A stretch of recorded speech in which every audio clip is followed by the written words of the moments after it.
Tawarin niyo ko! Tawarin niyo ko!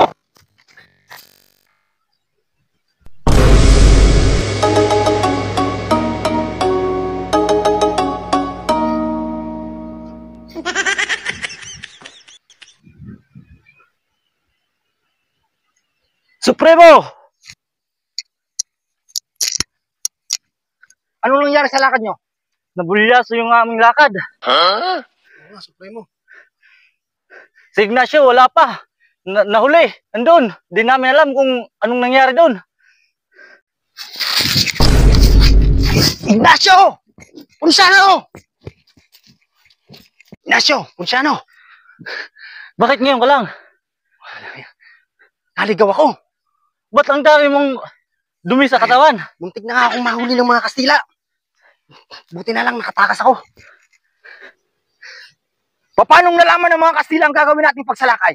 Yun ang hindi namin alam, Supremo. Baka may nagtaksil sa himagsikan, Supremo. Ano nga? May nagtaksil. Matagal na panahon nating pinagplanuhan ang gagawing pagsalakay. Malamang isa sa atin ang nagtaksil. Maraming buhay ang nasawi. Dahil sa mga pagtataksil na yan. Gusto kong malaman kung sino nagtaksil. Supremo, alam na namin kung sino nagtaksil. Tama, Supremo. Alam namin kung sino. Bunorio, Ignacio, bakit ako?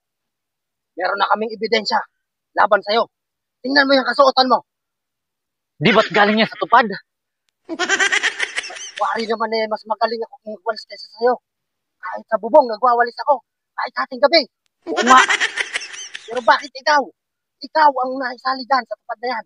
Sa halagang 4,000, 5,000, o kung magkano man yan, ipinagpalit mo ang kilusan. Tapos yung asawa mo pa, kasama pa sa purpose. Tapos kami, wala. Tapos, nung nagsadya ako sa opisina ng alkalde mayor, nakita ko pa ang pangalan mo. Asali ka pa sa akap. Taksil ka, Punsano. Nagtaksil ka sa kilusan. Maraming buhay ang namatay. Maraming mga katipunero at mga kasamahan natin sa kilusan ang napas lang dahil sa ginawa mong pagtataksil, Punsano. Alam mo bang nararapat sa'yo? Kamatayan dahil sa iyong pagtataksil. Supremo, nagawa ko lang yun. Kasi nalulung ako sa scatter. Nalulung ako sa scatter. Yan ang nga bang sinasabi ko sa iyo eh. Dahil sa kalalaro mo ng scatter. Pati ang kilusan pinagkanulo mo. Gunorio! Ipatawang parusa sa kanya. Oh no! Kamatayan ang nararapat sa iyo, Punsano. Tawarin niyo ako, Gunorio. Wala ka ng pag-asa pa. Kahit yung akap, ibibigay ko sa inyo. Atin na lang kayo.